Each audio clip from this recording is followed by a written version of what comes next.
प्रश्न निर्माण करने के लिए किम शब्द रूप को समझना जरूरी रहता है। ये यहाँ पर पुल्लिंग में लिखा हुआ है किम शब्द रूप की ये सारी विभक्तियां प्रथमा से सप्तमी तक, एक वचन, द्विवचन और बहुवचन में। तो यहाँ पे अगर देखें आप तो पुल्लिंग में कह, कौ, के, कम, कौ, कान, केन, काभ्याम, कह, कस्मै, काभ्याम, केभ्यः, कस्मात्, काभ्याम, केभ्यः, कस्य, कयोः, केषां, कस्मिन्, कयोः, केषु। मेरी आवाज सुनाई दे रही है बच्चों? हाँ गुरुजी। हाँ गुरुजी। तो हाँ यहाँ पे हम कोई सा एक पुल्लिंग के शब्द ले लेते हैं। जैसे हम ले लेते हैं वृक्ष, ले लेते हैं, ठीक है।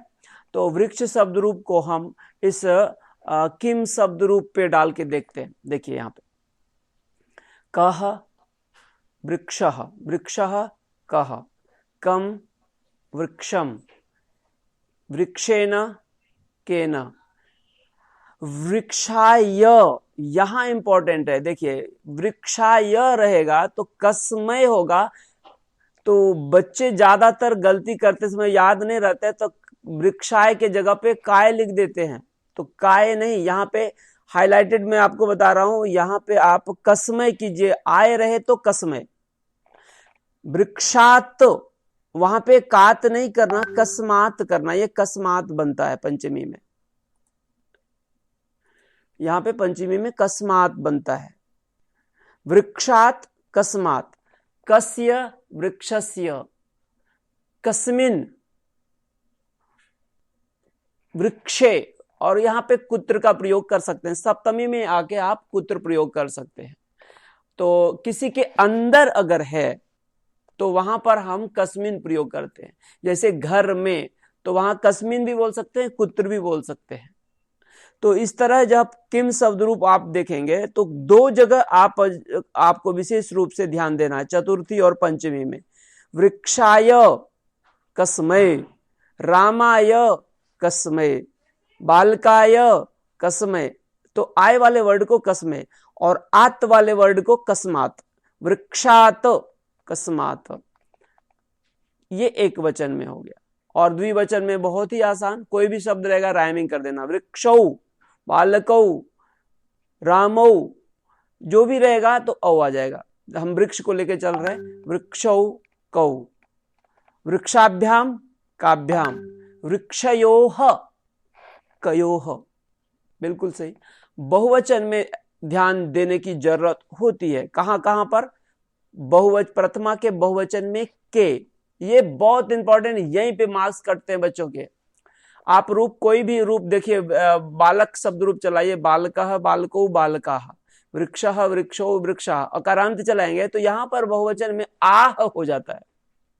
वृक्षाः, बालकाः, तो वहां पे काह बच्चे कर देते हैं, वृक्षाः का काह हो जाता है, इसलिए वहां पे गलती हो जाती है। इसलिए यहां पर आपको क्या करना पड़ेगा? के, इंपॉर्टेंट चीज है ये, सबसे इंपॉर्टेंट यहां पर के करना है इसको। देखिए अब दूसरा, आगे कोई दिक्कत नहीं है। बालकान कान, वृक्षान कान, वृक्षैः कैः, वृक्षेभ्यः केभ्यः केभ्यः। हाँ, और यहां जो है नाम वाला वर्ड आता है षष्ठी के बहुवचन में। कोई भी शब्द हो, कोई भी विभक्ति हो, कोई भी किसी प्रकार का शब्द हो, वहां नाम आता है। नाम को शाम करना है। केशाम, वृक्षा नाम केशाम, बालका नाम केशाम, और ये तो बहुत ही राइमिंग जैसा ही रहेगा, केशु बालकेशु। तो पूरी विभक्ति में कहां कहां विशेष ध्यान देना है?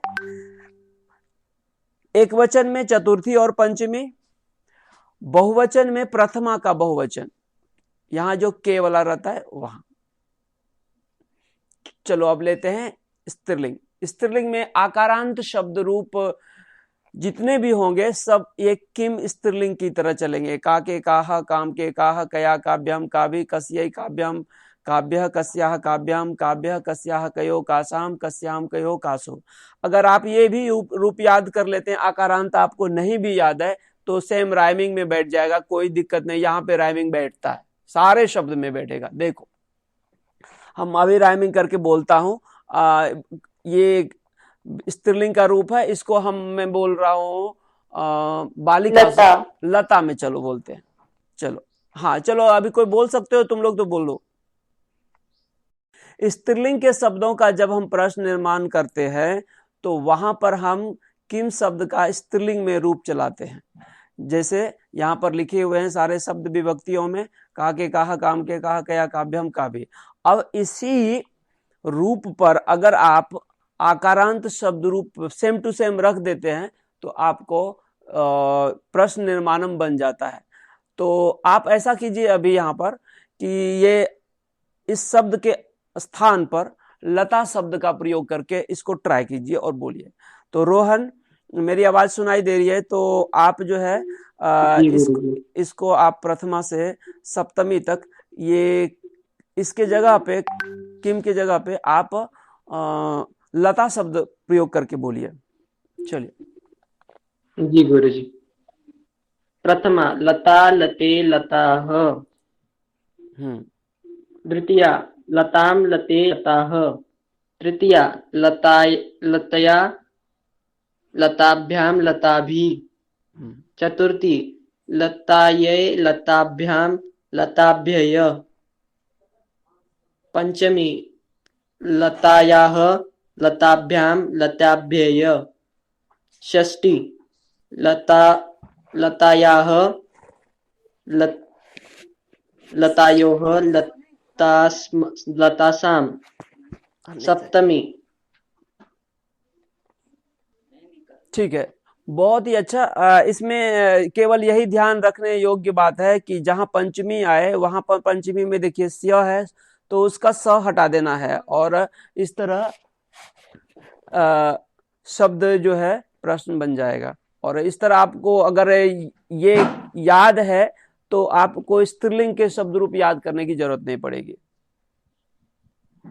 हाँ गुरुजी। अब लेते हैं इसे नपुंसक लिंग। नपुंसक लिंग केवल आपको प्रथमा और द्वितीया में ही आपको डिफरेंट है, बाकी सभी पुल्लिंग की तरह चलेंगे। पुल्लिंग में जो अभी आपने देखा इधर केन काभ्याम कयः, कस्मै काभ्याम केभ्यः, तो आप नपुंसक लिंग में केवल आपको प्रथमा एक लाइन याद रखना है। प्रथमा जो लाइन है वही लाइन द्वितीय है। किम के कानि, किम के कानि, फलम फले फलानि, वृक्ष गृहम गृहे गृहानि, चित्रम चित्रे चित्राणि, नेत्रम नेत्रे नेत्राणि। तो इस तरह ऐसे आना चाहिए। नपुंसक लिंग बहुत ही आसान। पुल्लिंग समझ लिए, नपुंसक लिंग का एक लाइन केवल किम के कानि और कुछ नहीं। अब आते हैं विशेषण संबंधी कुछ प्रश्न निर्माण करने के लिए। अब यहाँ पर देखिए कीदृश शब्द को हम पुल्लिंग में यहाँ पर रूप चलाए हुए हैं, कीदृशः, कीदृशो, कीदृशः। अगर आप इसको आप सही ढंग से देखें तो आप बालक की तरह चल जाएगा। यहाँ पर सारे बालक की तरह रूप चले हुए हैं। देखो बालकः, बालकौ, बालकाः, बालकम, बालको, बालकान, बालकेन, बालकाभ्याम, बालकैः, बालकाय, बालकाभ्याम, बालकेभ्यः, बालकात्, बालकाभ्याम, बालकेभ्यः, बालकस्य, बालकयोः, बालकानां, बालके, बालकयोः, बालकेषु। ये बैठ रहा है ना बच्चों? जी गुरुजी। जी गुरुजी। तो इसको आप बालक के साथ प्रैक्टिस कर लेना। अगर याद करना है तो इसको आप कम से कम आपको ये एक लाइन याद रहना ही चाहिए, कीदृशः, कीदृशो, कीदृशः, प्रश्न बनाने की सीखने के लिए। बाकी राइमिंग चलता है, ये विशेषण में काम आता है। ठीक है, आगे। हाँ गुरुजी। इसी तरह स्त्रीलिंग आते हैं। स्त्रीलिंग में हम कीदृश का स्त्रीलिंग में ई लगा देते हैं, और ये शब्द रूप जो है नदी की तरह चलेगा। नदी, नद्यो, नद्यः, नदीम, नद्यो, नदीः, नद्याः, नदीभ्याम, नद्या, नदीभ्याम, नदीभिः, नद्यै। यह देखो यहाँ पे यह है तो नद्ये, नद्ये, नदीभ्याम, नदीभ्यः, नद्याः, नदीभ्याम, नदीभ्यः, नद्याः, नद्योः, नदीनाम, नद्याम, नद्योः, नदीसु। तो नदी की तरह जो ये शब्द रूप चल जाएगा कीदृश। तो आपको एक लाइन कम से कम याद रखना चाहिए। नदी, नद्यो, नद्यः, कीदृशी, कीदृश्यो, कीदृशीयः। कम से कम एक प्रैक्टिस के लिए टेस्ट में प्रथमा में ही आता है, वो विशेष रूप से कीदृशी का। कीदृशी, कीदृश्यो, कीदृशीय, ये डेप्थ हो गया थोड़ा सा ये पूरे विभक्ति का। ये पूरा ज्यादातर इसमें विभक्तियों में कम रहते हैं, ज्यादातर प्रथमा में ही रहता है। कीदृशी, कीदृश्यो, कीदृशीय, उसमें भी कीदृशी पहले प्रथमा एक वचन में ही ज्यादा दिखने वाला है आपको।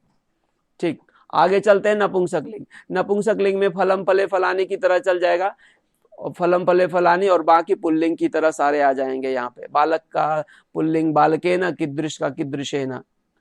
तो इसको कीदृश में अगर हम देखो विशेषण डालते हैं, जैसे फल का विशेषण डाले मधुर, तो मधुरम फलम कीदृशम फलम, मधुरे फले कीदृशे फले, मधुराणि फलानि कीदृशानि फलानि, मधुरम फलम मधुरे फले मधुरानि फलानि, मधुरेन फलेन कीदृशेन फलेन। इस तरह जाएंगे। इतना डेप्थ में टेस्ट में नहीं पूछा जाता है, प्रथमा विभक्ति में एक लाइन तो कम से कम पूछा ही जाता है। तो कीदृशम कीदृशे कीदृशानि ध्यान रखना। चलिए नेक्स्ट चलते हैं। प्रश्नवाचक बनाने के लिए इसके अतिरिक्त हम कुछ कालबोधक प्रश्न और संख्याबोधक भी प्रश्न रहते हैं। तो वहां पर कैसे करते हैं, जब देखो नंबर्स आए तो कति, नंबर्स आएगा, संख्या आए तो कति, कितने, जैसे 10 बालकाः कति बालकाः, ठीक है।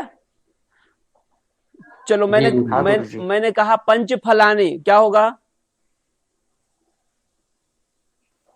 कति फलानी, कति फलानी, ओके ठीक है। और अगर समय रहे, टाइम रहे, जैसे हमने कहा प्रातः 10 वादने, प्रातः 10 वादने, क्या होगा, कदा वादने, कदा वादने नहीं, कदा। अगर हमने कहा रात्रो चंद्रः आगच्छत् दृश्यते, तो क्या प्रश्न बनेगा, रात्रों में अंडरलाइन है, कदा चंद्रो दृश्यते। हाँ, तो इस तरह जो है समय पर आधारित जितना भी रहेगा वो कदा रहेगा। कदा मतलब कब, इंग्लिश में बोलेंगे व्हेन। और जब कोई कारण हो किसी शब्द के लिए, किसी विषय के लिए, वहां पर हम किमर्थम प्रयोग करेंगे। जैसे वह खेलने के लिए विद्यालय ग्राउंड में जाता है, तो वह खेलने के लिए जा रहा है क्रीड़ा क्षेत्र में, तो बोलेंगे किमर्थम गच्छति क्रीडनाय। अच्छा हाँ, यहाँ पे ध्यान रखने की बात है कि यहाँ चतुर्थी वाला जो प्रयोग रहेगा, वहां पर चतुर्थी विभक्ति में किमर्थम हम डाल सकते हैं। जैसे पठनाय, पढ़ने के लिए किमर्थम, स्नानाय, स्नान के लिए किमर्थम। हाँ पूछिए सर, कत्वा प्रत्यय रहेगा तभी भी किमर्थम डाल सकते हैं ना? कत्वा प्रत्यय रहेगा तो नहीं डालेंगे।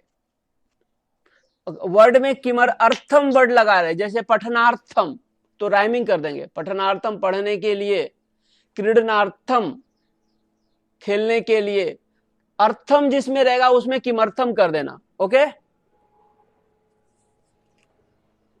जी गुरुजी, ठीक है। अभी जो है एक, जब आपको पंचमी विभक्ति से कोई प्रश्न रहे, और जैसे बोले कि वृक्षात, वहां पे आपको पंचमी नहीं करना है, तो वहां कुतः भी प्रयोग कर सकते हैं। वह गांव से आता है, ग्रामात आगच्छति, कुतः आगच्छति। सह अमेरिकायाः आगच्छति, कोई विभक्ति याद नहीं आपको, कुतः प्रयोग कर लीजिए। कहां से, कहां नहीं, कहां से, कहां के लिए कुत्र, ये कहां के लिए कुत्र बोलेंगे। जैसे वह मुंबई जाता है, स मुंबईम गच्छति, सह कुत्र गच्छति। वह दिल्ली जाता है, सह दिल्लीम गच्छति, सह कुत्र गच्छति। अब अगर वही के वहां दिल्ली से आता है, सह दिल्ली तः आगच्छति, कुतः आगच्छति। सह मुंबई तः आगच्छति, तो कुतः आगच्छति। तसिल प्रत्यय से ये कुतः शब्द बना करके प्रश्न निर्माण बनाया जाता है। तो ये हो गया ये प्रश्न निर्माण। अभी आपको कुछ पूछना है? नहीं गुरुजी, समझ गए। तो मुझे लगता है इतनी बातें आपको समझ में आ चुकी होगी।